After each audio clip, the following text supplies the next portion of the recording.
I started another one called Netscaler, which was sold to Citrix in 2005. And I was with Citrix for several years. And then I tried a couple of other companies.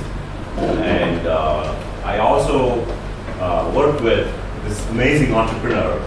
I would say this is one of the finest entrepreneurs that I have dealt with in my 20 years of this entrepreneurial career. One of the most honest, most sincere, most committed, and never give up. The kind of qualities, right, that an entrepreneur needs to have.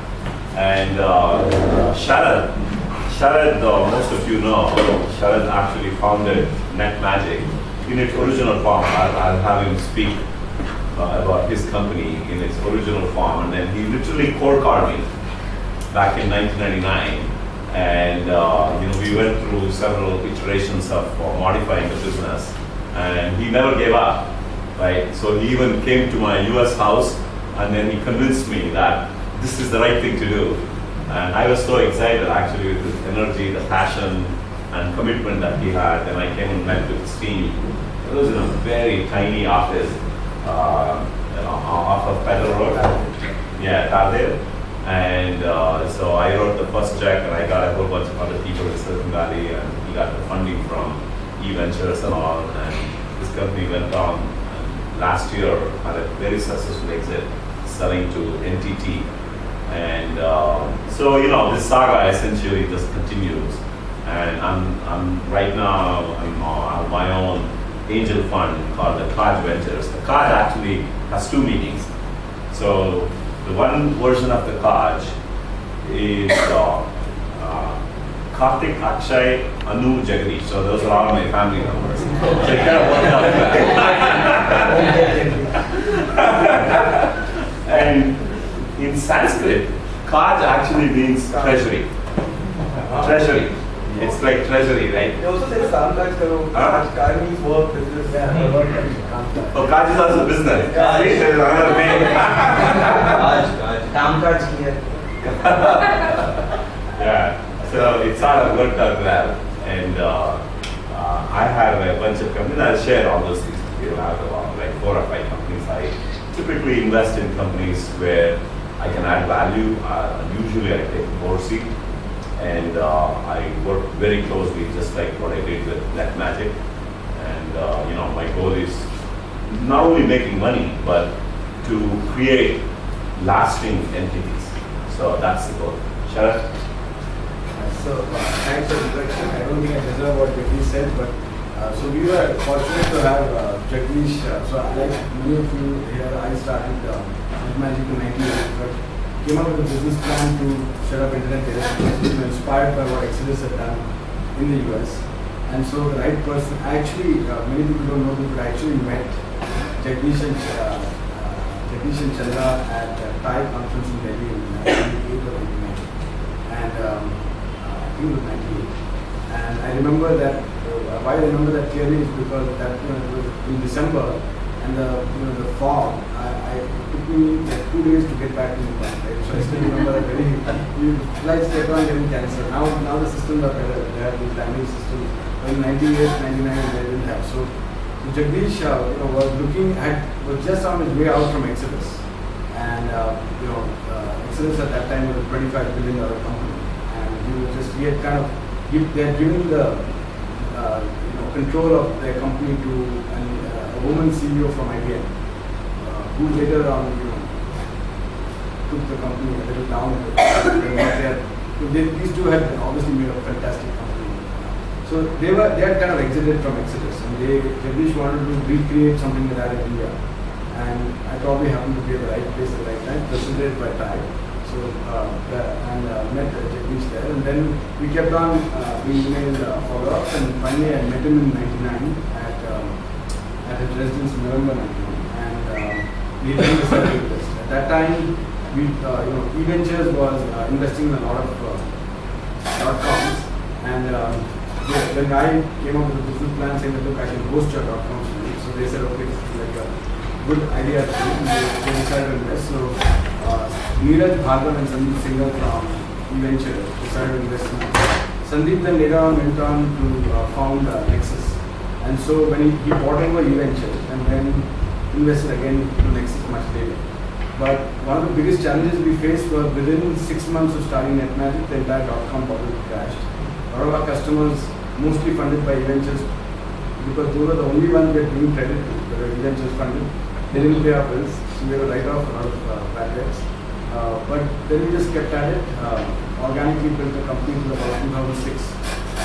And we had a single data center till 2006. Then 2007 we raised money from Fidelity and Nexus, and then started aggressively rolling out. Now we have 7 data centers, and now we're doing more.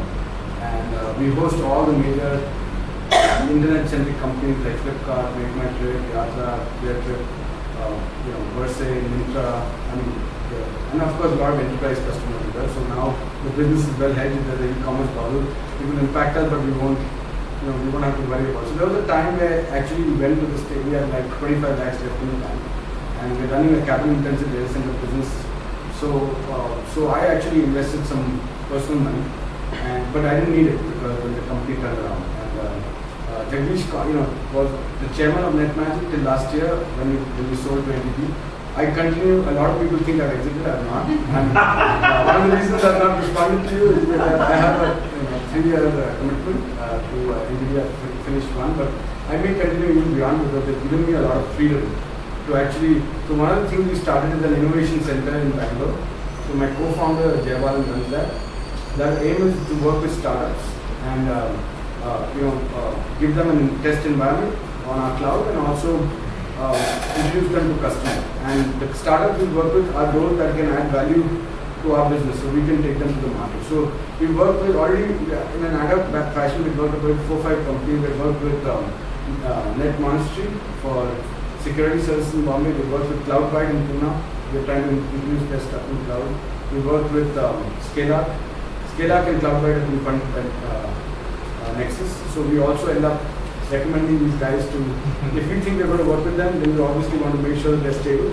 So we then recommend them to entrepreneurs. So we've been contributing in our own sweet way. Today I'll sign up this tie. I'm sorry, I've not done this. I owe a lot of ties, but I met Jagadeesh through tie. Anyway, I'll let Jagadeesh do the talking. Thanks so much.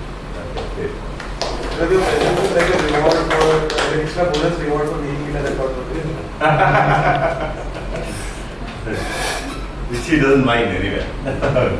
he's always a nice, very, very nice guy, and he's one of the very few CEOs, I would say, where his employees, the ones who joined him almost like 10, 12 years back, majority of the people have stayed through. See, it's not an easy thing, especially when you're competing for talent with multinational corporations which pay almost 2x, 3x, right? Which try to recruit the kind of engineers that you have. And the only way you can keep, right, is by giving them good work and treating them well, right, with respect, and giving that personal attention, making everyone feel that they are part of the family. It's amazing, actually, if you attend any of NetMagic's company meetings. Annually, they have, these days it must be much, much bigger. Because when I was there, like 300, 400 people. It's really like a family get-together. It's a festive atmosphere, and everyone feels that they are part of the company. And he gave shares literally to every one of the employees, and as the company exited, everybody benefited from the exit, right, from their hard work that they had put in. And that's why I really categorize him as one of the most special entrepreneurs. It's kind of like a dream for an investor to find an entrepreneur like that. Anyway, so just to get an idea of the audience, right? All of you are entrepreneurs who already have companies. How many of you have revenues, like under $1 million? Okay. How many of you have over $1 million, like $5 million, up to $5 million? Anybody over that? That's pretty much it. Like between 1 and 5.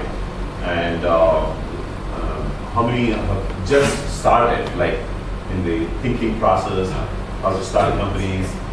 Okay. And This what is the ideation, not started as well. In the Studying. Okay. Yes, I'm currently working with the pharmaceutical company in Okay. marketing. In the healthcare space. Healthcare, Okay. right. Okay. Very good. Very good. So, I also teach a course, which is a two-unit course in Santa Clara University, which is one of the well-known universities in Silicon Valley for the MBA program. And I actually have put together, it's a six-day class, and the last day is a business plan presentation from every one of the participants in the class. I'm not going to do the 6-day class here. So what I've done is I've taken like 10 or 12 slides, which would help open up conversation. And what I have seen in the last 20 years of me being an entrepreneur, a lot of the fundamentals of how you start a company, how you win the first set of customers, how you raise money, right? None of that has actually changed. It's exactly the same thing that we went through. It's just that the markets are different, the opportunities could be different, but the process is no different at all. So what it means is the process of building companies, right? And I'll share with you the 2 companies that I did, how it actually looks so identical, right? As you start to get into this growth mode. And in fact, if I take Sharad's company and map it to those revenues and number of people and all that stuff, it won't be any different compared to the graphs that I have, right? It won't be any different at all because he's kind of hit the hockey stick growth curve in the last 3-4 years. It just took a little longer to get to that stage, right? Which is something that I talk about as well. So it's very important to understand that building a company, right? It's always the perception when you look from outside, and especially when you see companies that have been successful, you always tend to think that with an idea and some money, right, you can build a successful company and it's like a straight line path. Never it is a straight line path. It's always that zigzag motion. You have the ups and downs, right? And each company will have its own story. So if I ask Sharad to take us through, let's say this is 99 and that's 2012, right? Take us through the ups and downs. He'll tell his own story, and I'll tell my own story, and somebody else will tell their own stories, right? So it is never a straight line path. And I've never seen a company where the same idea translating into success. You always get morphed into something different over a period of time, right? That's just the nature. So you have to, that's why it's important to jump in, right? It's not like, okay, I've got to have all the skills, I've got to have all the right people, I've got to have all the right money, everything come together, only then I can start. That will never happen. It's like buying a home, right? You always are a little short on buying that dream house, and you think that, okay, let me work for 2 more years, and then I'll buy it. Guess what? The house prices will have gone up. You'll never be able to achieve that, right? So somehow you have to figure out, jump in, and make that happen. And with passion, with that dream and goal, and ride this way. It's not going to be easy. It is not going to be easy, right? So I'll make that very, very clear. And that's a tough ride, but only real entrepreneurs will be able to ride that. So what this needs, right, this I'm sure you would have heard, the attitude and the desire, the discipline and the determination. But other key thing is the people network. So network as much as you can. That's absolutely essential, whether you are hiring people, whether you are like going after venture capitalists, these kind of events, right? Even having the intelligence of the market. I mean, when I was doing my second company, this is Netscaler, so there were like 6 companies that we were tracking, right? Not all of them were our competitors. A couple of them were competitors, but they were like in the same space. And in my e-staff meetings, every Monday, whenever we had this e-staff meeting, I had the intelligence of every company. How? Because of the network that I had. So in fact, people used to say, what is this? Is this an Indian mafia or what? How do you know all this information? I mean, literally, I had information on all these players, the revenues almost to the last penny. It even got to a stage where when Gartner, one of the famous analysts, right?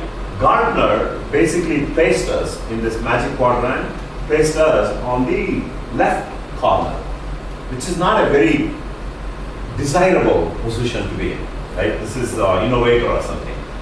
And another player who's like 1/3 of the technology and the product and all that we had, and even 1/3 of the revenues that we had, he had placed them almost close to on the execution front, which is like a dream place to be for a young startup company.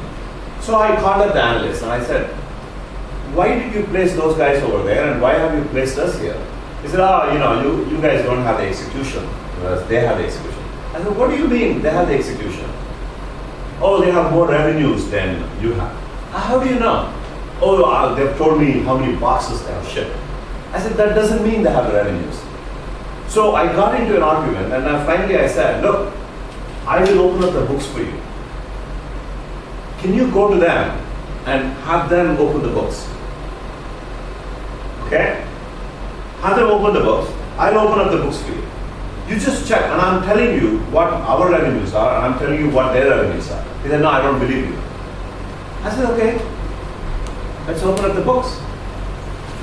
So he went to the other company and then asked them to open the books. So what they had done, what this company had done was every box that left their building, whether it is for revenue, whether it is for RMA, whether it is for prototype testing, beta testing, for whatever reason, when it left, they just counted that as a box that left the office. So now each box is, let's say, $30,000, and you apply a discount of 30%. You multiply that with the number of boxes that are shipped. It is true that many number of boxes actually left the building, but that doesn't mean it translated into revenue. So guess what? This Gartner analyst, even today, if you ask him, he hates that marketing guy in the other company. And in fact, that guy's career is dead. That guy's career is dead because he's now branded as the liar in the market, right? So you don't want to get to that. So point I'm trying to say is this network gives you that intelligence, and that intelligence is extremely important, right? To drive your own team, right? And also to work with your ecosystem. Spice. No, it's not the spice. It's that's how Silicon Valley works. The advantage of Silicon Valley is that even though there's so many companies, so many people, so much of innovation, and all that stuff happens, it's actually a very small place. I don't know how many of you visited Silicon Valley. It's a very, very small place. It's a 25 miles. The whole action is in 25 miles by 20 miles. That's it, right? So when you have weekend parties, when you have get-togethers, when you have birthday parties, when you have anything that happens, and you will always have somebody like us working in those companies, and you just get into a casual conversation. So that's not a spy, and you somehow, with your intelligence, you extract the information, right? That's what smartness is. Anyway, so in my experience of building companies, right? To build a successful company, there are 4 main pillars. So one is ability to identify a problem and coming up with a solution, right? That's the hardest part. Identifying a problem, anybody can do. Anybody can identify the problem. But knowing how to actually solve that problem, right? And second is to solve it in a way that somebody is willing to pay for it, and it's whether it's a quality and reliability, all that is equally important. So you cannot produce a product You cannot produce an iPhone which is going to cost $5,000. Nobody is going to pay. It has to be reasonable price, right? So that means producing a solution within that affordable pricing. And the third is this whole ecosystem of mentors and investors and other partners, right? And the fourth is the market itself, customers. Somebody who is willing to pay and buy your product or your service or your solution. This is across the board, right? How you do it is the most critical component of it. And as you start building the company, hiring people is like the number one priority. Number one priority, right? You got to ensure that you bring the right set of people. Take the time to interview, right? Take the time to know the person, because startups, especially the first 20, 30 people, that chemistry between each other is so crucial, right? You don't want someone who's like super smart, extremely intelligent, but he cannot get along with the rest of the team. I mean, we know one guy, in fact, he was just quoting me in the car while coming, most genius, brilliant guy, but it's so hard for this guy to actually get along with the rest of the team, right? So we have to think whether we need such kind of people or not. But with all the things that happen in hiring, you will still make mistakes. You will still make mistakes. When you make a mistake, just try to get rid of the person as quickly as possible, right? Sometimes you cannot avoid, because some people are very smart in the interview process. So this is my first company, and if you look at, right, this hockey stick growth of how we did it, I mean, it's not like we had a lot of money when we started. We started with maybe $10,000, two of us, and we started as a consulting company because we were not known in Silicon Valley. Nobody was willing to fund us. Nobody knew who we were, right? So we started this consulting company with generated revenues, which is what we funded into the Exodus business. And then at some point of time, we cut it off. So we reached a stage where we had like $2 to $2.5 million of revenues, and that is when many of the early Thai folks like Kanal Reiki, Suhas Patil, some of those guys, right? They came and invested and helped us to go to the next level. So the point here is, as you watch this slide, right? So when you bring your sales guy and winning a marquee customer, a known customer, okay? So those are the things, these are the things that actually give you the lift. Each time as you're crossing the chasm, as you're passing from one phase to another phase, right? A lot of entrepreneurs just focus on just winning some customers. But while doing so, also focus on winning some marquee names. Because that one customer gives you that biggest push. So each phase, as we were going through, right, somewhere here, like we won, the next big customer was Merrill Lynch. That gave the next push into the entire enterprise market. So making some changes, I mean, in fact, we had this guy, and then we had to let him go, and then bring another guy, like middle of 97, after about 2.5, 3 years. Because what happens is, some people can scale, some people cannot scale. So the ones who cannot scale, right, you cannot be emotionally attached.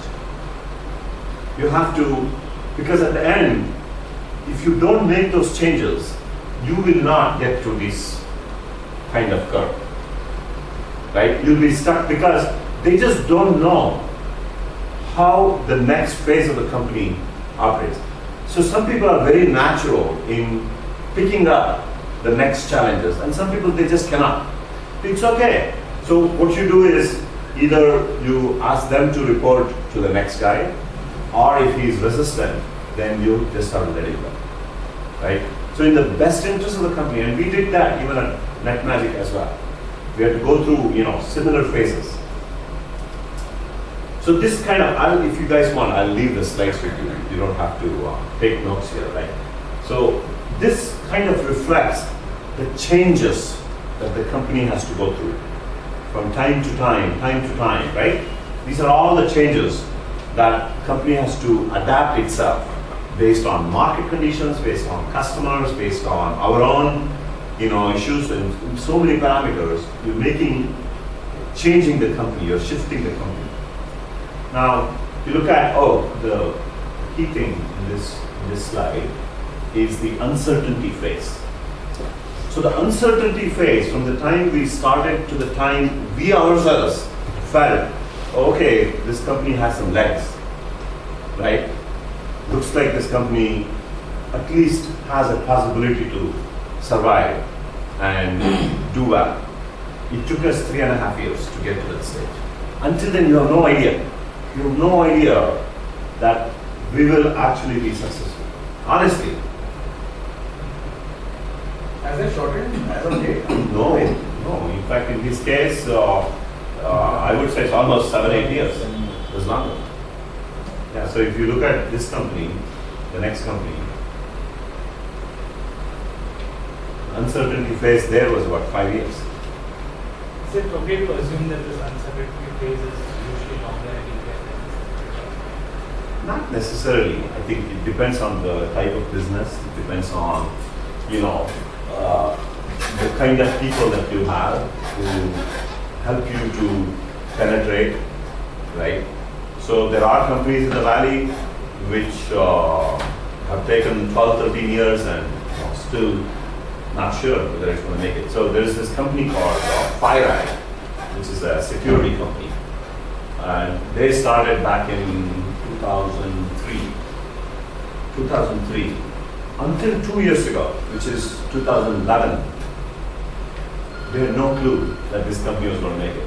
But now, the company is going to go IPO almost at a valuation of 1.5 to 2 billion dollars. Suddenly it just took off. Is the business related to hardware? Is the business related to hardware? Huh? Is there business related to hardware? It's an appliance. But the technology is all software. It's not the technology is not in hardware. The technology is all in software.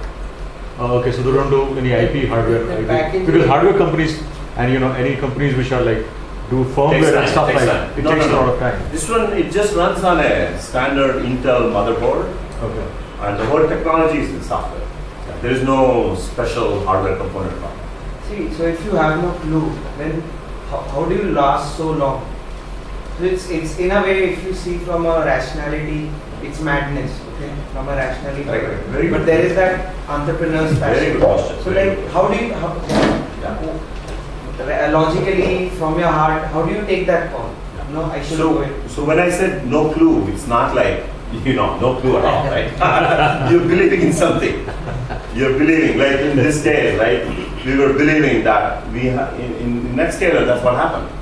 So when we pivoted, so this is, by the way, new terminology that I've got. I don't know how many of you have heard this. It's called the pivot, right? The change is called the pivot now. So when we pivoted in 2001, 2002 timeframe, which was earlier morphing. Huh? Which was earlier morphing. Yeah, exactly. What we believed was we have the technology and we believe we can do something else with it. So in fact, we went back to the investors and we said, look, market has crashed, okay? And I can give back 50 cents on a dollar with the money that we have in the bank. Luckily, we had enough money in the bank. During the dot-com boom period, we had raised about $37 million. And we gave it a shot. We brought the product to the market. And guess what? 9/11 had, and the whole market tanked, and the whole thing just collapsed, right? The whole internet market collapsed. So the whole technology was to actually help internet to scale. And the whole internet has collapsed, right? In fact, when I met with the CTO, Chief Technology Officer at Charles Schwab, I went and pitched, this is what we can do, we can save your servers, we can reduce from 1,000 servers to 100 servers and blah, blah, blah, blah, that stuff. This is what our technology is. He said, Mr. Jagadeesh, let me show you a chart. So he pulled out his traffic chart. And his traffic chart, the projected traffic chart in 2000 for the year 2001 is like this, exponential. I mean, it's beyond what is the whatever next word for exponential, right? You're hitting that kind of a growth. And when the reality hit, it just literally fell off the cliff. Literally. So he says, this is where our traffic is, and I have built my infrastructure anticipating that I'm going to be there, because building infrastructure takes time, right? You have to make the investments ahead of time. So I have built the infrastructure thinking I'm going to be there, and now I'm here. What do you want me to do with all these servers that I have? If you want, you can actually take home some servers. What do you do, right? In such a case, you built your whole company to address that need, that you're going to go that way, and I'll help you. That your investment, if you're going to make $100 million investment to grow your infrastructure to that, right? With me, you only need to make $50 million investment, right? I will save you $50 million using a better technology. That's the value proposition. But if that is not happening, what do you do? So we went back to the, so investors, I mean, basically we went to the investors, said, option number one, we'll give you your money back, 50 cents on a dollar.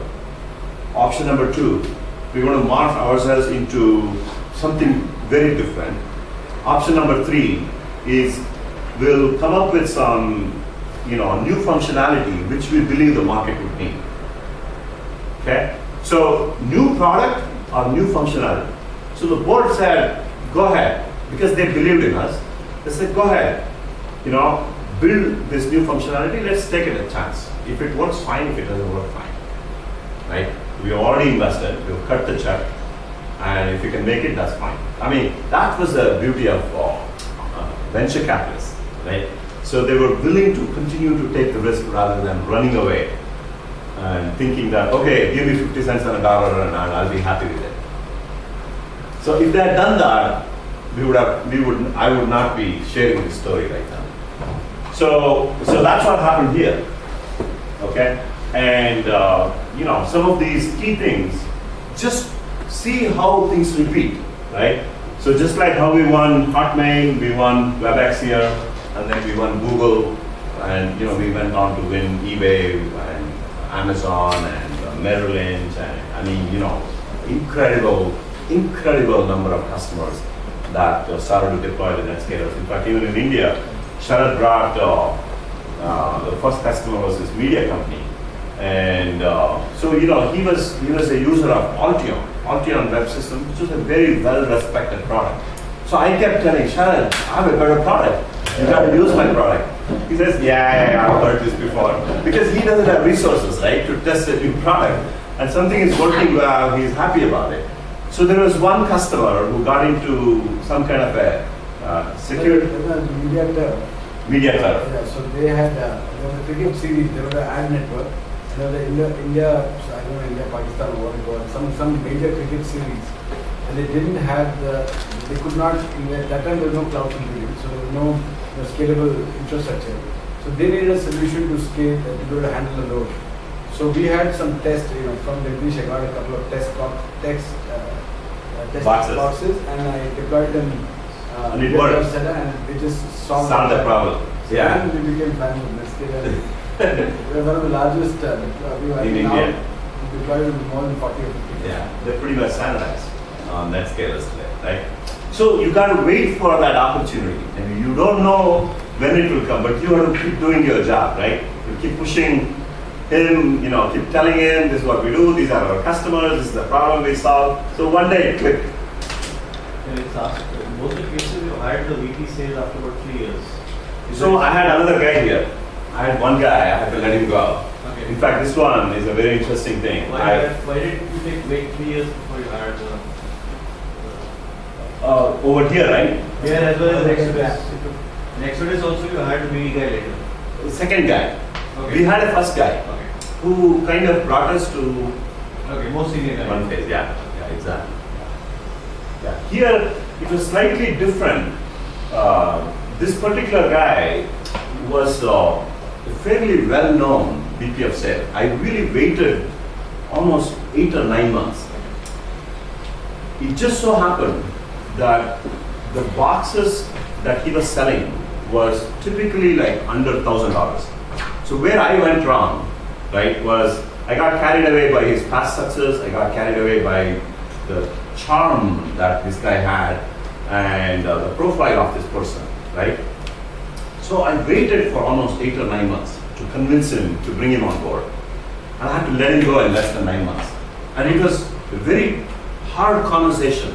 In fact, when I gave him the feedback, saying, hey, this is not working out and these are the reasons, he was so mad. He said, in 20 years of my sales career, no CEO has ever given me this kind of feedback. I said, look, it doesn't matter. Point is, it's just not working out. Because what happened was, the guy was more tuned to selling, right? Very low-end kind of products. The point I'm trying to make here is, the mindset of these people will be very different. So the way you sell, the way you market, the way you bring the product to your customers, when you're selling a very low-end product is very different compared to a high-end product. And ours was a $40,000 to $75,000 product, right? More expensive, more value, high touch and high tech as well, right? And he was not able to adapt himself to sell this new high touch kind of a product. So I just didn't want to continue because it could have been a disaster for us. In fact, during this phase, after I let him go, right, somewhere here to the next VP, I was actually like acting VP of sales, but that was the best thing that happened because I was able to now understand exactly the behavior of the customer, which I was able to bring inputs back into the company. Should a founder be the by default VP sales, the first VP sales? It depends on your skill. Yeah. So VP sales is not an easy job, right? So just because you are a founder, it doesn't mean you have all the skills. Sometimes you may be very rough. You may not be very smooth in front of the customer, right? It's just your nature. You may be a genius. So you know Palo Alto Networks, right? I don't know how many of you have heard of Palo Alto Networks. One of the very hot companies that just went public. The founder, this is an Israeli guy, extremely cocky. You will never make him a VP of sales. You'll never make him a VP of sales. But you bet on him for building the best product. So it depends. Somewhat similar to Zuckerberg's public profile. Zuckerberg is probably not, I don't, He's not cocky. he's actually a lot smoother. Yeah. He's not smooth. Zuckerberg is actually very smooth. Yeah, but as you were saying, I mean, like Bob, he's Himalaya Network. I mean, he definitely says that the customer development, and as the terminologies that these guys are using these days, they typically say that somebody from the founding team or the founders have to go out of the building and do that customer development and the customer finding the customer and validating the customer. Right. So I mean, in that ways, I see a difference between what he's preaching and what the gentleman over here was asking you that. Do you need to be a VP of sales? Because that's the question that I keep coming against. If you have the people. skills, in many cases, right, the founder is the best salesman at the end of it. He's the best salesman because he can bring the value, he can understand all aspects of your business, he can articulate the solution, right? And he will be even willing to listen and adapt to the needs, which a typical sales guy won't be able to. Right? The founder is actually, I mean, in this case, in the case of Sharad was absolutely the best salesperson because any deal that he went, it's almost guaranteed that you're able to close the deal. So majority of the cases it happens. I just took an example that it ultimately depends on your personality. Right? If your personality is such that you are smooth, because in sales situation, you have to be smooth. You cannot just walk into a customer and say, you don't understand what you're talking. You just don't. And some people say that. Really cocky, arrogant founders actually just rub off customers. Customers don't give a shit whether you are They don't give a founder shit, or exactly. CEO or anything. It doesn't care. Like, wherever I have worked, I have taken my CEOs and VPs to make calls to big doctors. But they would make us still wait for 2 hours Correct. without even after taking Exactly. appointments. They don't give a And shit. They don't give a shit. Correct. They say that you have Because come I'm the buyer, I'm writing the check.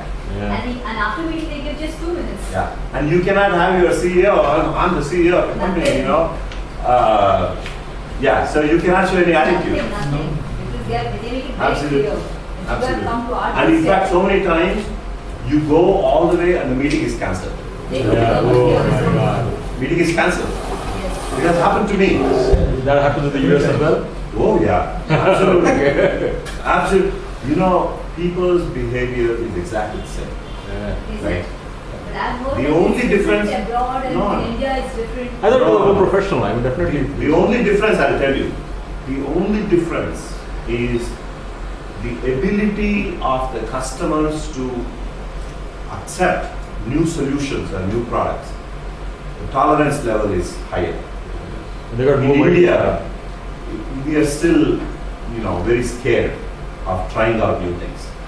So, if you have read the Crossing of the Chasm book, right? You have the early innovators, you have the early adapters, you have the late adapters, and you have the standard market and the laggards, right? India, I think, falls in that top of the bell curve. Many of the customers. It's changing. Over a period of time, it is changing.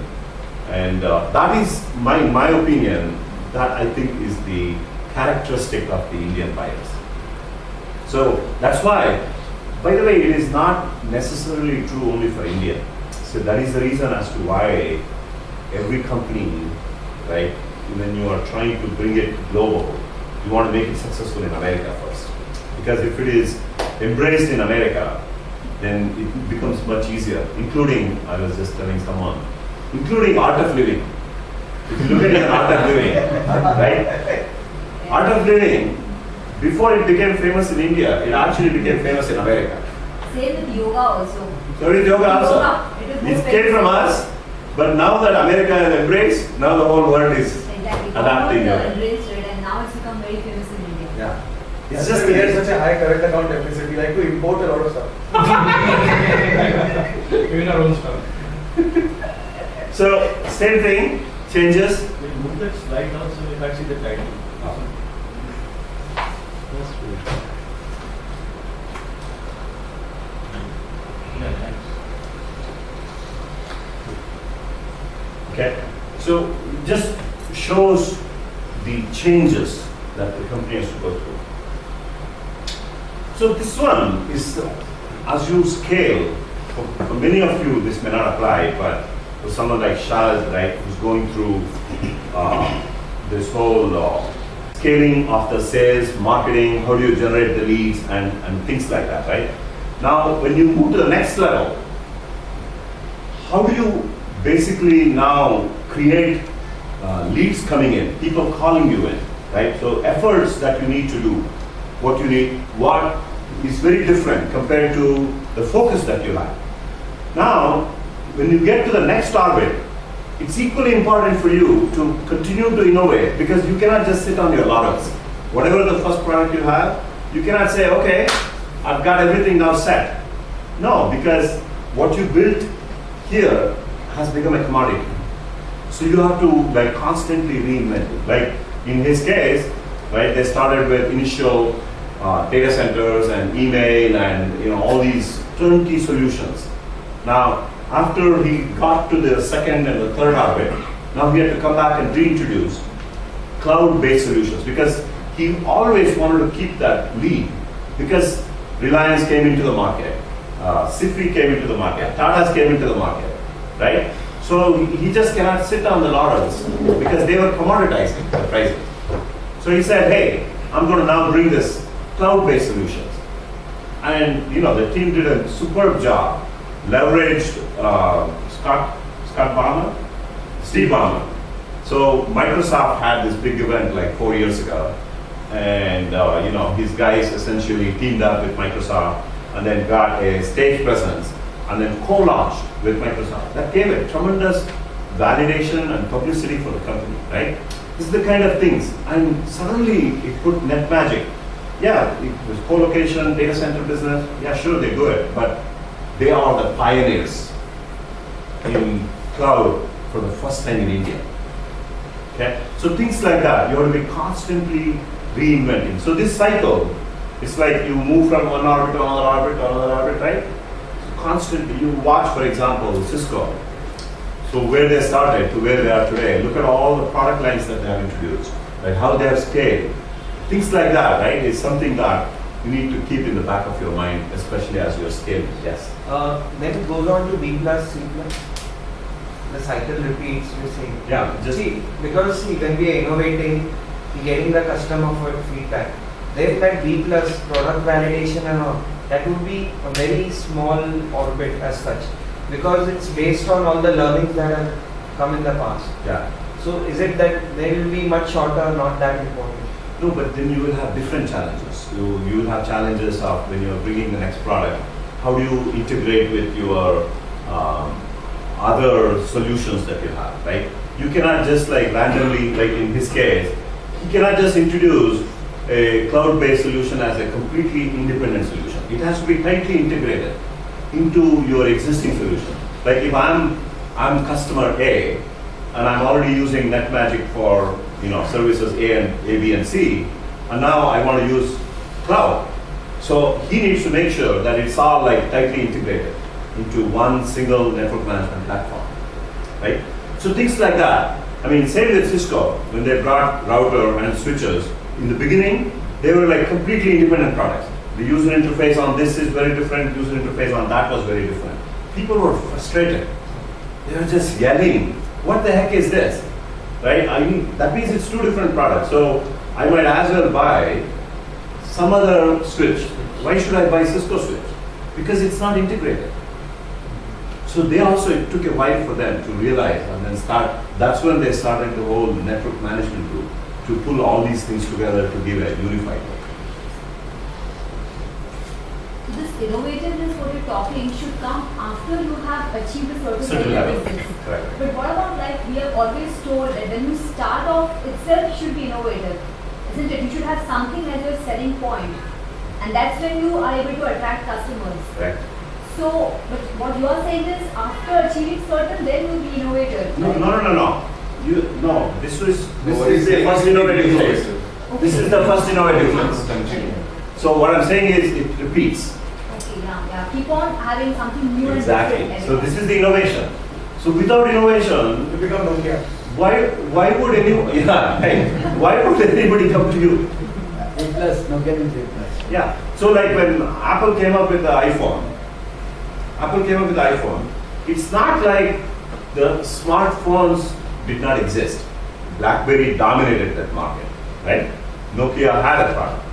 But what made Apple to be different is the ease of use, the user interface, that slickness, all of that, right? And the App Store, right? So there's a whole bunch of this new innovation that was brought into the product, which is what attracted the same smartphone buyers to now seriously look at iPhone. This applies to everybody, right? Whether you are a big company or a small company, customers are resistant to change. They don't want to change. Now you are making him to change his thinking from buying the standard stuff into something different, right?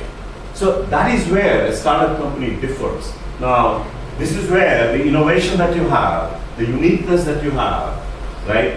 Bring that to the market and say, look, this is how I'm different. I'll save you so much money, or I'll do this better for you, or in this case, right? I'll make your people sleep properly at night time. You don't need to be worried when there's a power failure, when there's a network failure. I'll take care of all of that. Because these are the things that I've done. So I have a bunch of slides which essentially talks about, how you bring your first sales guy, right? Like especially early stage companies, as you bring your first sales guys, what are some of the qualities of this sales guy? So ensure that this guy can immediately open some doors for you, right? So bring that right person who can help you, because you have no credibility. right? You have a product that you have built and you think is very special, but you have no credibility. So that's where you want that link into the customer. So bring a guy who knows these 10 customers where he has a personal relationship. So this company that Sharad was talking about, Scalark. So the Scalark is one of the companies that was founded in Mumbai, and the founder of that company used to be CTO. Yeah, Network 18 CTO. Network 18 CTO. Varun Singh started Scalark. So he quit Network 18, came to me. I introduced him to Sandeep Singh of Nexus. And Sandeep gave some seed money. And he built a brilliant product. Yeah, amazing but product. the sales was something that you introduced to Yeah, me. so then I got introduced to me. I mean, I knew Varun pretty well, but in the US, he got introduced to me, and then I brought this really amazing sales guy. And then, I have funded the company, and a bunch of other VCs in Silicon Valley have funded the company now. So if this And company... as of today, they are among the top 10 Startup. companies. Yeah. And only Indian company that Product. only Indian product. Yeah, so I told Jagadeesh that he used to, like Netscaler was to web server, he used to databases. Databases. Exactly the same thing. Database performance acceleration. Yeah. And there was, of course, a lot of other features, but that was the core.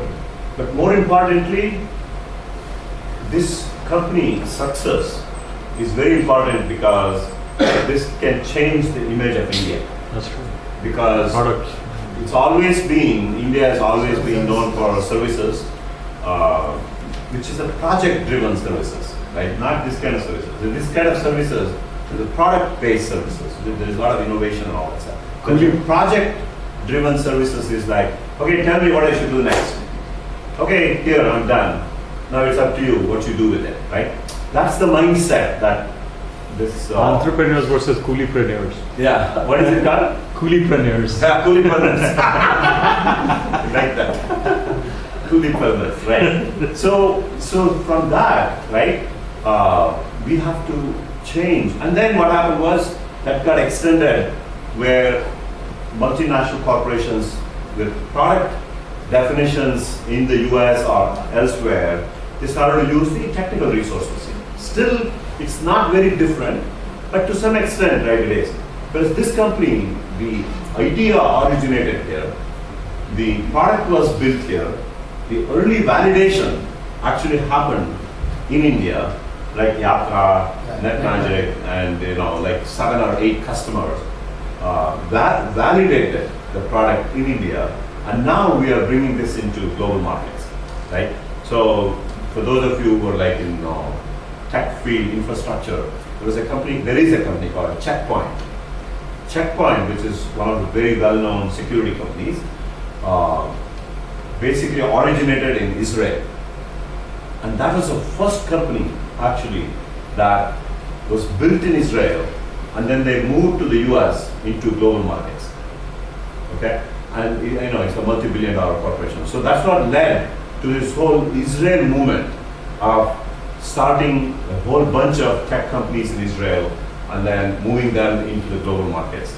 So this one is one of its kind. I mean, there's another company called InMobi.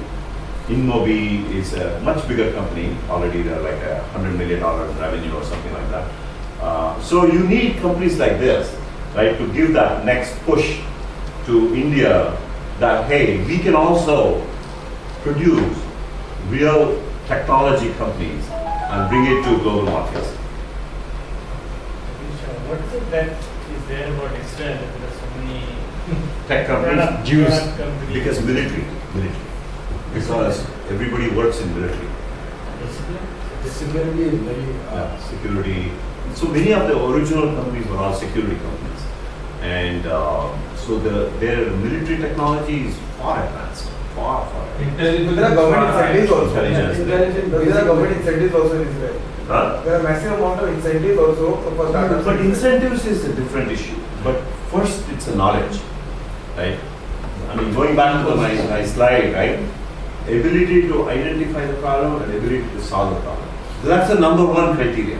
If you don't have that, money, incentives, people, it doesn't mean anything. No, I think the other also very important factor is having a local market. Israel companies, if you look at it, they have always created products for the local market, which is typically military first, which is why they have high technology companies. And that's very, very important. Which does the initial validation. Which does the initial validation. I think here you can't develop a product for a US market and hope that you be able to validate it. That's why the Scalar actually is a good model, because they had all these 10 customers in India who sort of validated, and that actually made it much easier. Right? Even though we went through some hiccups to adapt this to the US market, but it's not like starting from ground zero.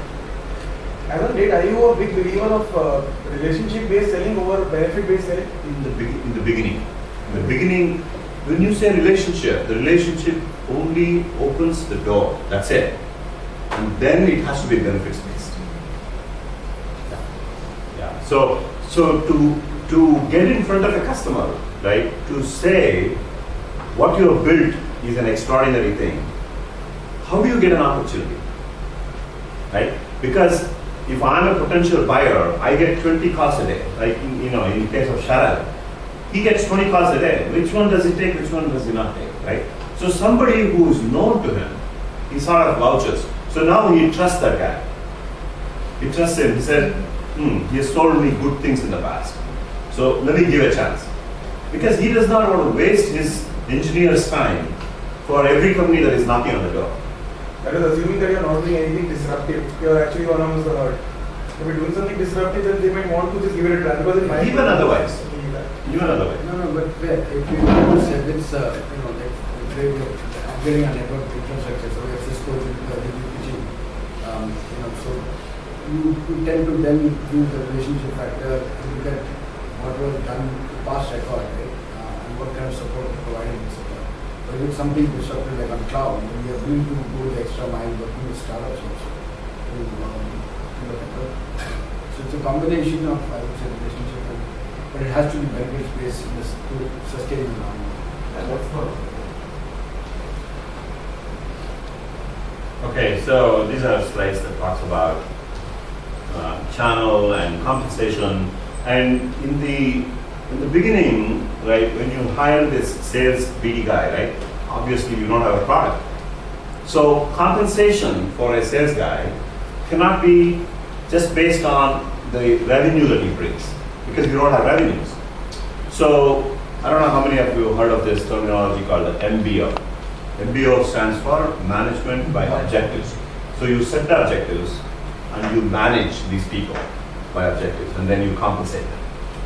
Okay? So in case of an early sales guy who cannot bring revenues, then you set the objectives. Hey, take me in front of 10 customers this quarter. This 25% of your MBO, right, goes towards that.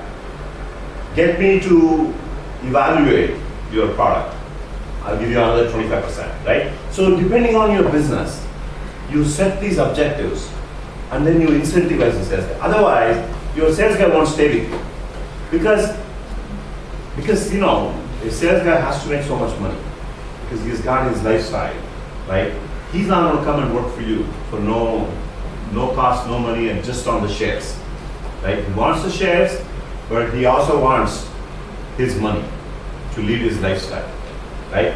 So how do you pay him? Because in order to get a star sales guy, you have to compensate, because that's how it opens the door.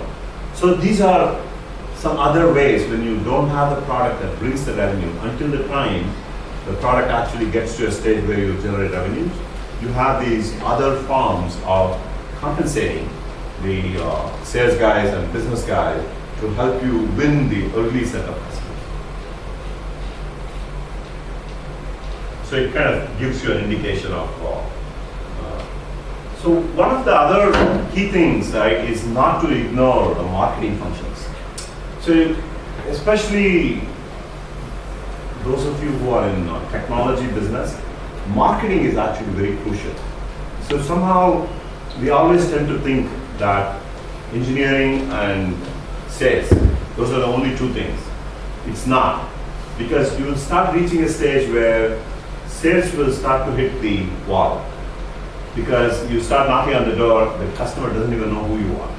And once his Rolodex is done, right? Now you start to knock on doors and he has never heard of you.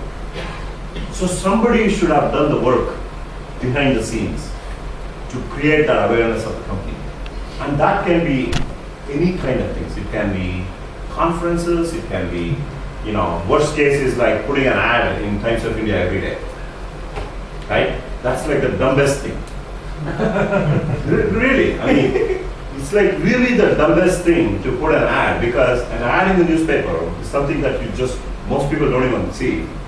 And even if you see, you just glimpse it and it's not applicable to you. And a newspaper ad is like applicable to all kinds of general mass, right? It's applicable to Janta. How does it matter? I mean, some street vendor looking at the newspaper with your ad, he's not your buyer. See what I mean?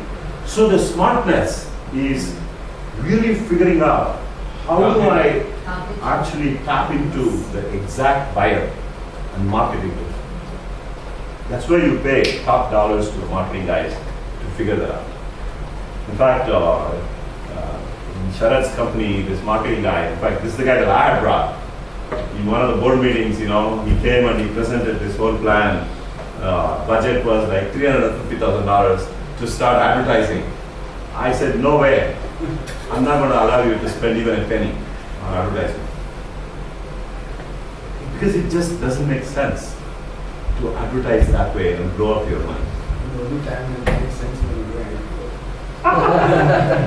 Or you're getting a lot of money, Then you want Ajanta to see your ad. Other than that, And interestingly, today's marketing, if you are smart, if you actually understand, it's all free. It's all free. Right? All that you need is a smart guy who knows how to leverage these tools. Right. I just want to give an example of the twist of what a marketing can do. So these were our customers. And before we had a marketing guy, right? When we did a computation internally in terms of number of bits and bytes that was going through our product into all these customers, based on the world statistics, right? We were touching approximately 25 to 30% of the bits and bytes. So the marketing guy came along and said, man, these are customers, these are sites that every one of us on a daily basis would touch any day, right? So he looked at it and he said, I'm going to take this bet, and he was not lying, and he is not lying. 75% of the world's internet users touch our product as you access these sites. It's a little shift. So I used to say, before we had, right? I used to say 25% of the world's internet content flows through the Netscalers. He shifted this. 75% of the world's internet users touch the Netscaler, which is true. You see the subtle difference? Yeah. See the difference? That's a fact. It's more powerful. Right? 25% or 75% is a lot more powerful. Just the reverse. Exactly. So this is what some smart marketing guys can do. Actually, in India, marketing and sales, it's always interlinked. Like I am in marketing for the last 10 years. I'm a marketing manager. But I have been given sales responsibility also. Like I've been given areas where I have to go meet customers, generate sales, everything.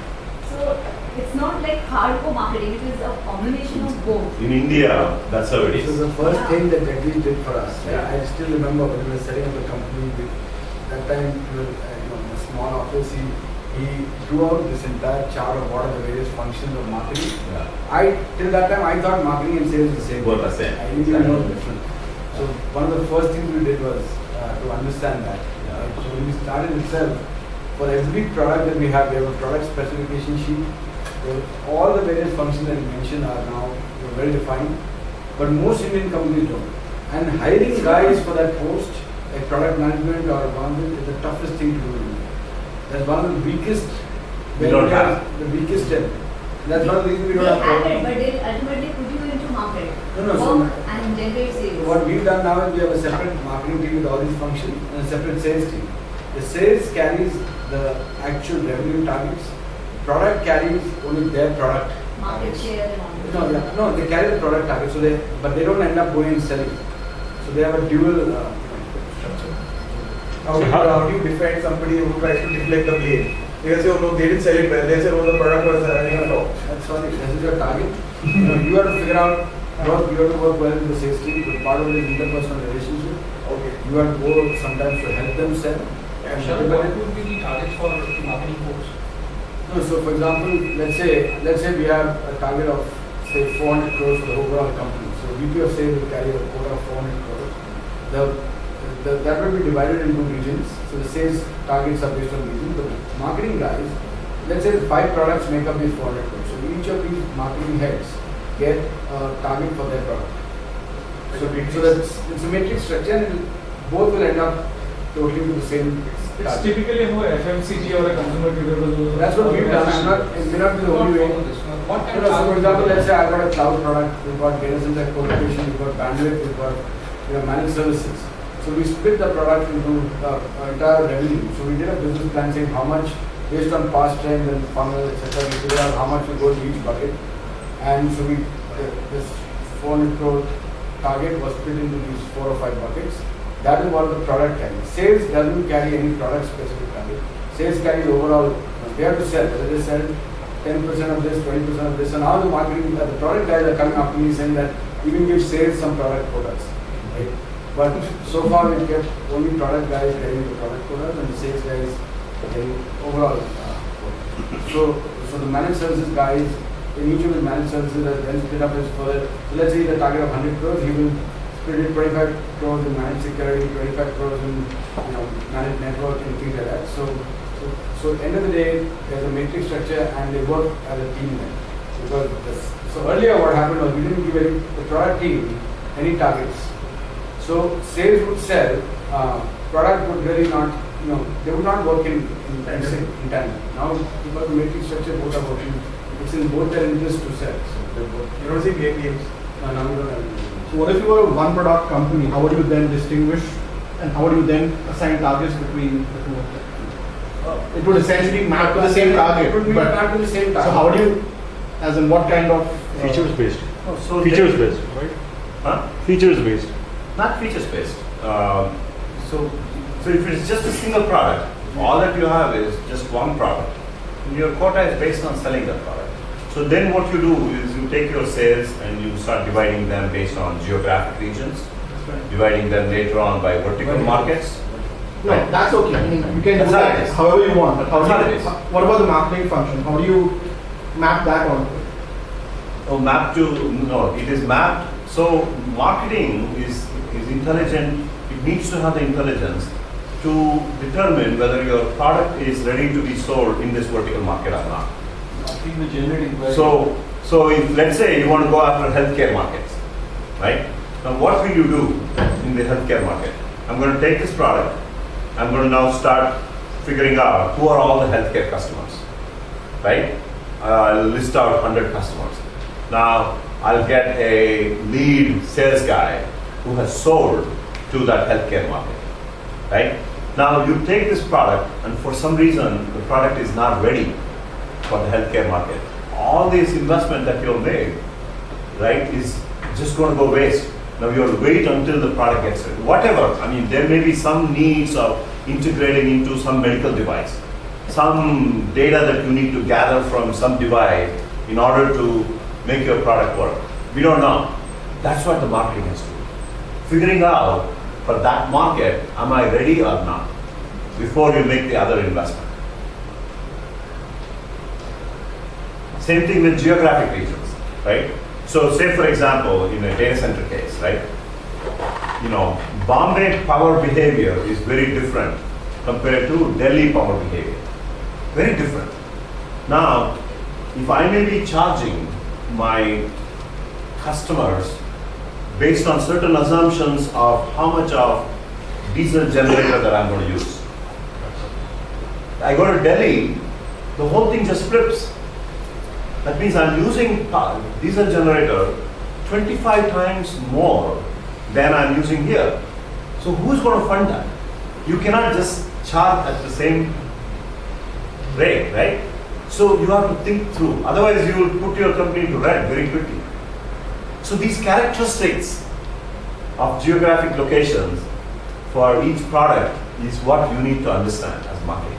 So despite planning, if something bombs, then how do you figure out, was it a sales failure or was it a marketing failure? On the converse, if things work, how would you, credit in a matrix structure, like today if Nano has failed, for example, is it a marketing failure or is it a sales failure? Which one? Which Nano.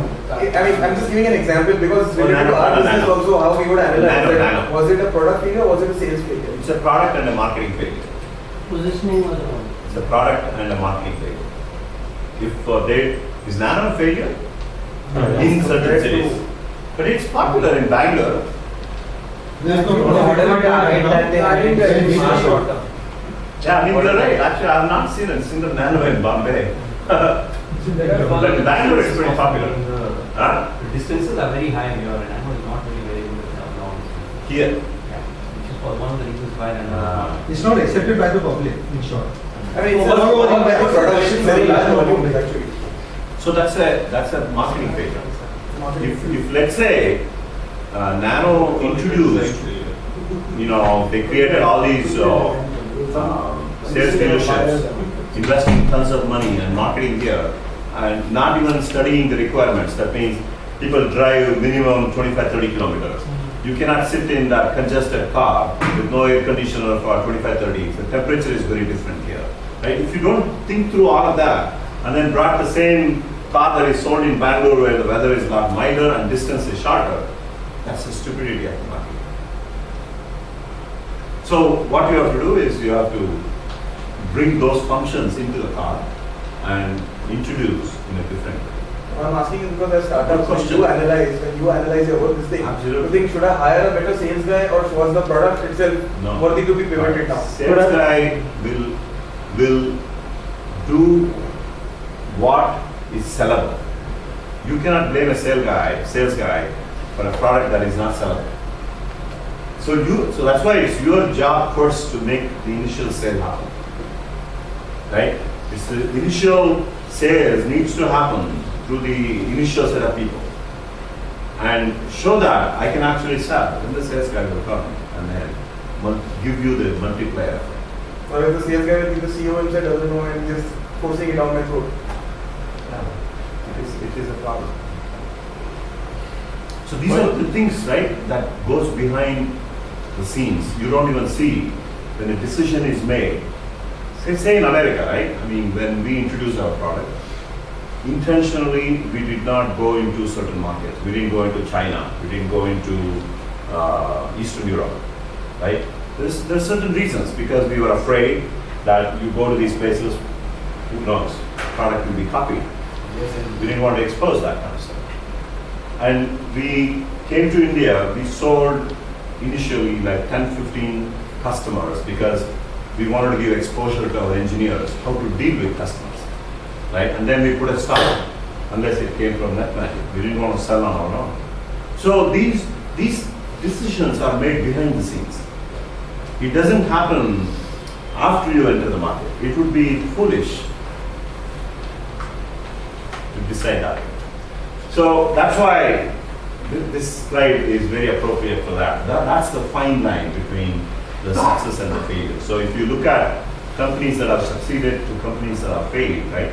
That is that thin fine line. Because a lot of times everybody has everything, but ultimately when it comes to execution, these kind of things. So people ask this question, what is this fine line between success and failure? Is it technology? Is it execution? Is it money in the market or the left or whatever, right? So my experience has taught me that ultimately it comes out with all the rest of the stuff, little bit of that, but it comes out the things. Right? So mainly the people with the right attitude and ability to execute what the market wants with an innovation and some amount of money in that. Right? Because people figure out how to navigate through tough times, how to better manage their companies, right? All of that. Finances. A lot of companies don't know how to manage their finances.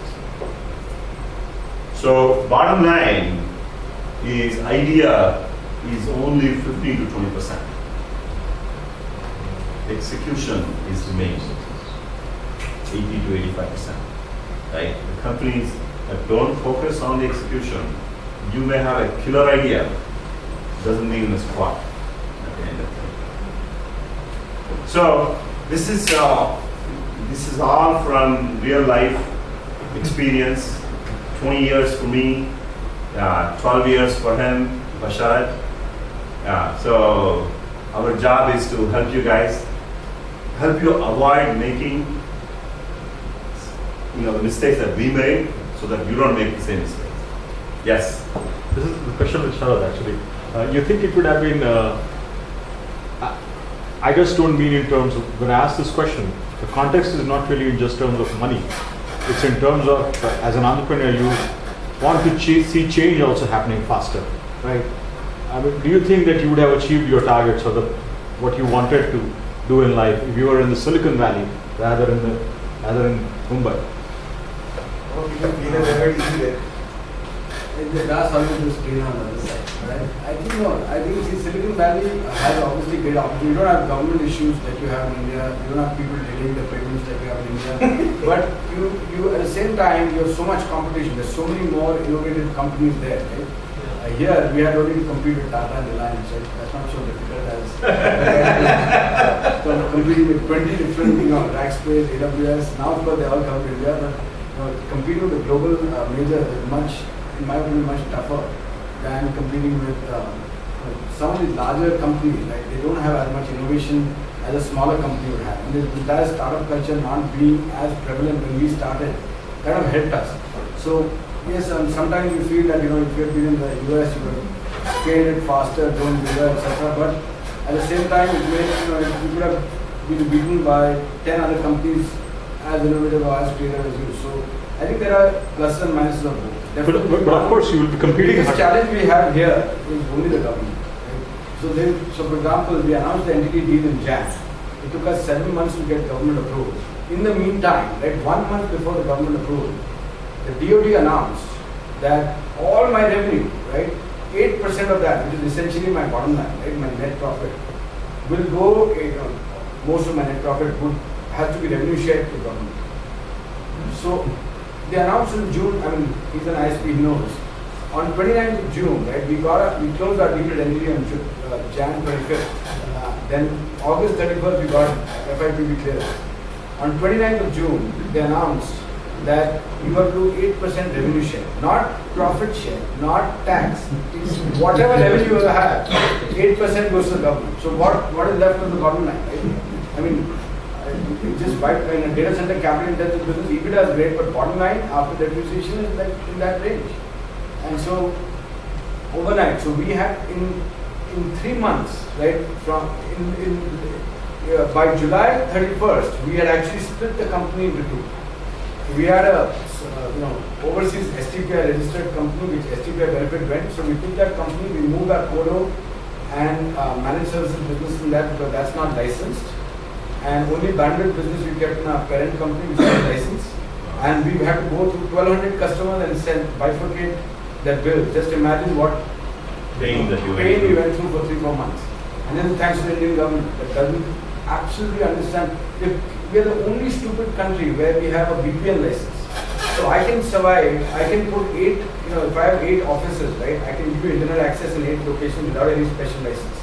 If I want to do a VPN, I need a special license where I pay like a few crores of license fee and revenue share and all that stuff. And so what we end up doing, we provide internet access, customer provides their own VPN, that's allowed. So they try to create rules without understanding what technology. Skype, somebody is asking about Skype. Skype is illegal. Yeah, but the DoD officers and all the government officials who have kids studying abroad, they use Skype every day. So, how can you ban Skype, right? But it's illegal.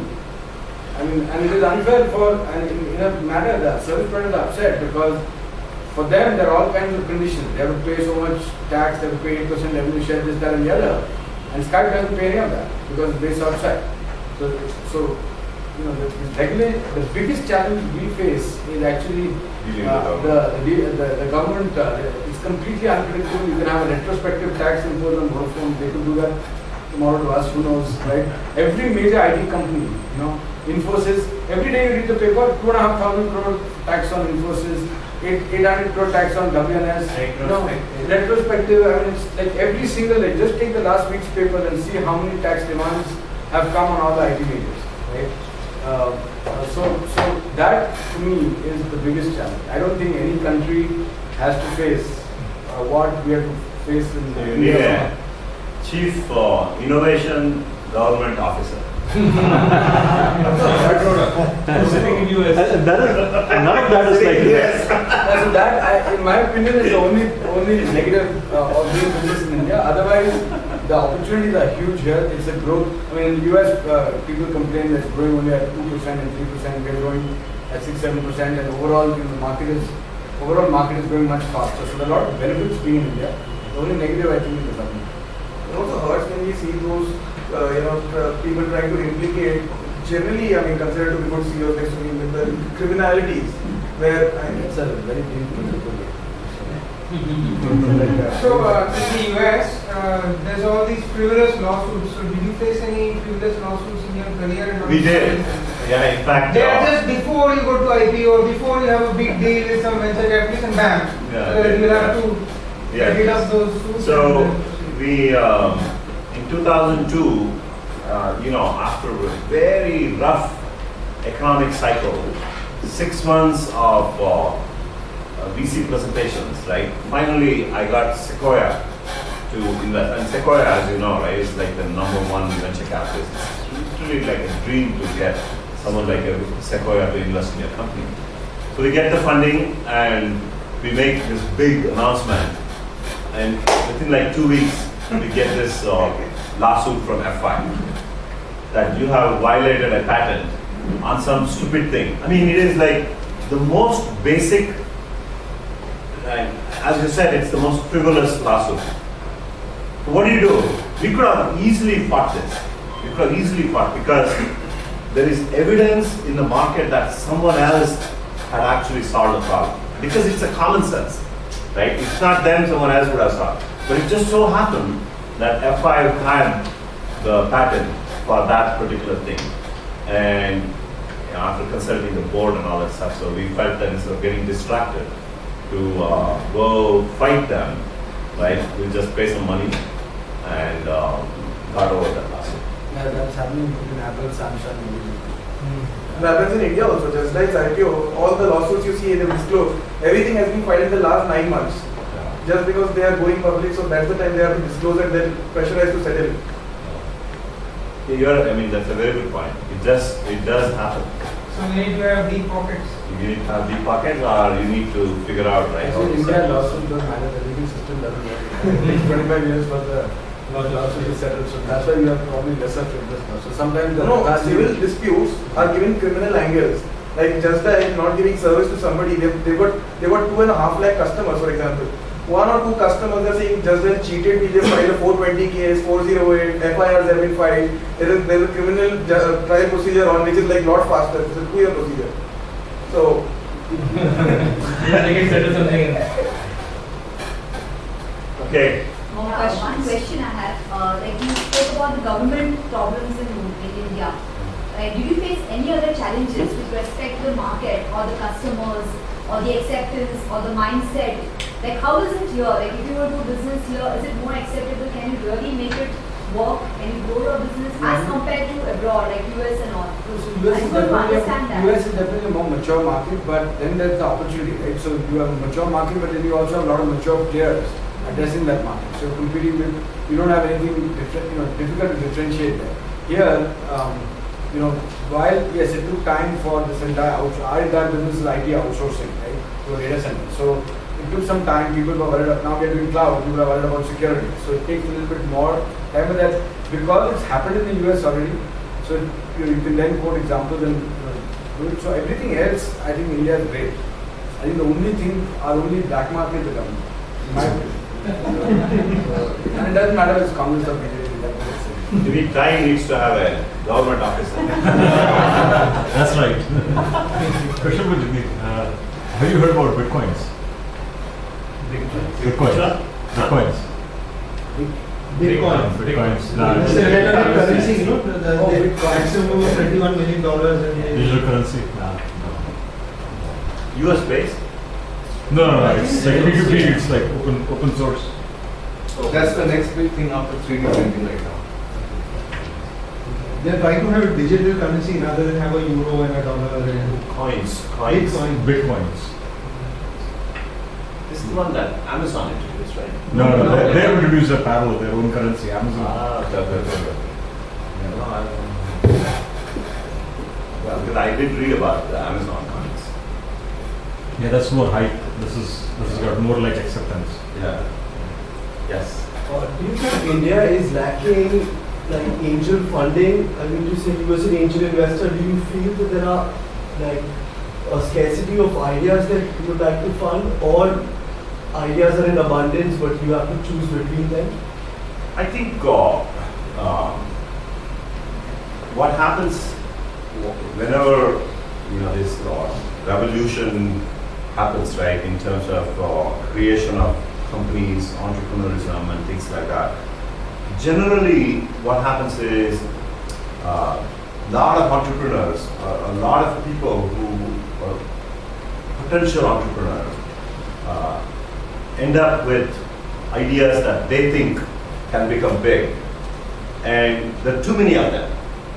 Just too many of them, and there are very few people who are willing to listen and even give guidance, right? So it's a matter of filtering these entrepreneurs and then bringing the right ones into the potential investor.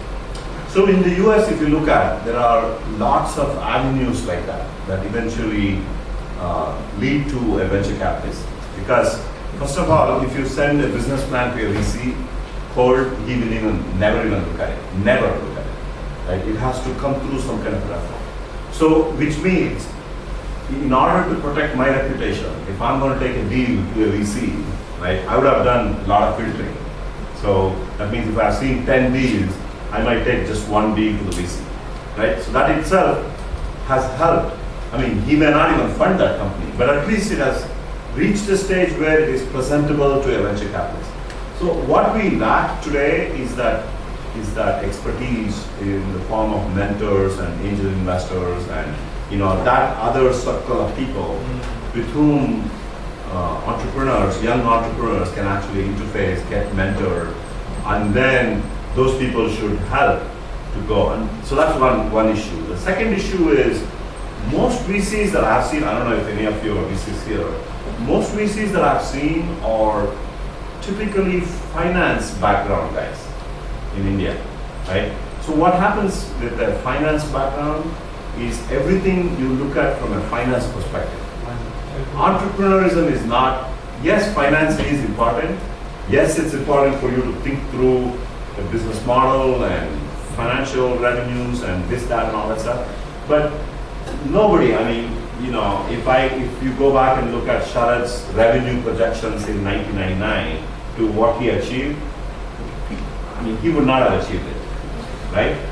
But that's not what you fund for. Whereas finance guys focus a lot of their energy on that. I mean, if you look at your whatever idea that you're thinking about, right? And if I start drilling you down on the financial aspect of it, you'll get lost. Because I know for sure you will never hit those numbers. It just doesn't make sense. So it's more important, right, to test the waters on the idea, the validation of it, and usefulness of that idea to the customer. Is he willing to pay you, right? So that expertise needs to come in. And I think this seed fund guys, the original Infinity and seed fund guys, I think I would basically set them apart compared to many of the other VCs that I've seen. Jagadeesh, in a Now country, they might use angel networks, right? Sure. Mumbai, but still, I mean, it's far few. I mean, in a country where most retail savings are channelized in property and gold, not in the stock market per se. So, I mean, there is a damning article where it said that in Silicon Valley, or particularly I think the entire US put together, there are 60,000 angel deals which happen in a year, and only about 150 in India. So, how do you, do you really think that we have a chance that in the next 2, 3, 4 years we can actually come closer to that also? I think what Thai should do, right, Thai should basically take the initiative to kind of pull together investors in certain domains, right? And you create like a forum so that in those respective domains that they understand, where they are willing to actually, set aside and invest some money. And so it's not just the dollar or rupee that check that they're writing, it is the expertise and the value, right? And provide a opportunity for entrepreneurs to come and present. And so, and perhaps maybe create another layer to filter these guys before they get presented. Right? So you'll be happy. We just launched a program called Capital Connect. So 3-month program where we take entrepreneurs and prepare them for funding.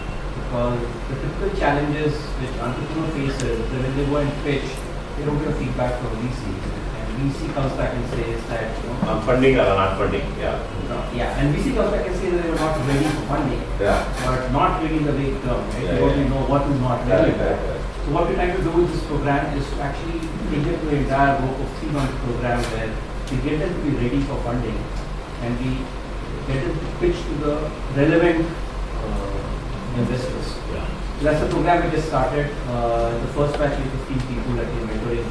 So this way, the Thai, the role of Thai right, at the end of the day is to bring the Thai members or the Thai charter members, provide them an opportunity, right, to get exposed to the budding entrepreneurs. And this movement, truly, charter members need to believe in it, right?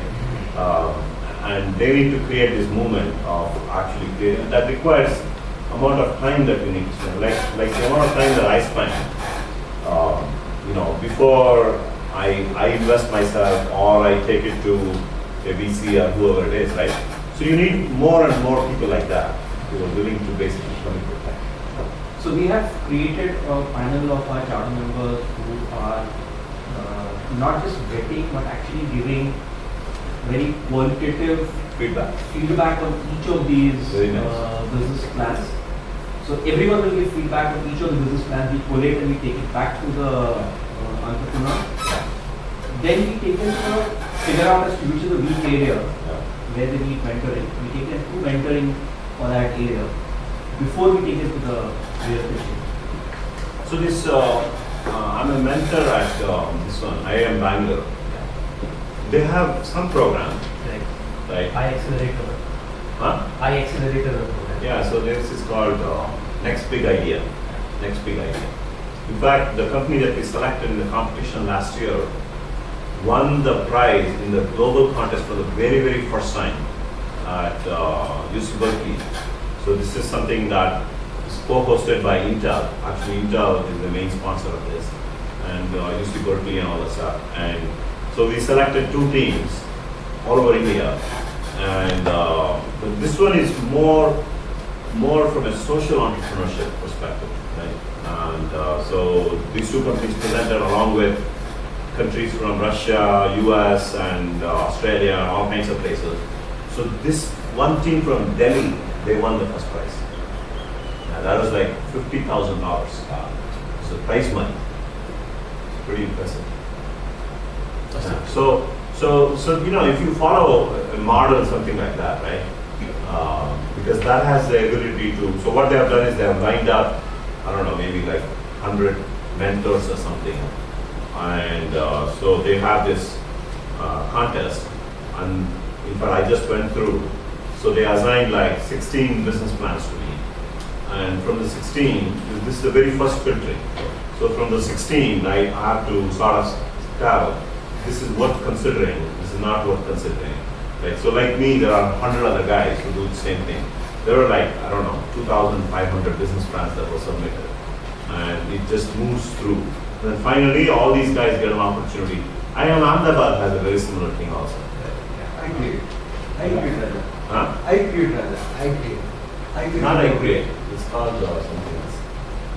It has a different name. Apparently they get even more. They have a lot more mentors. CII, something, CII.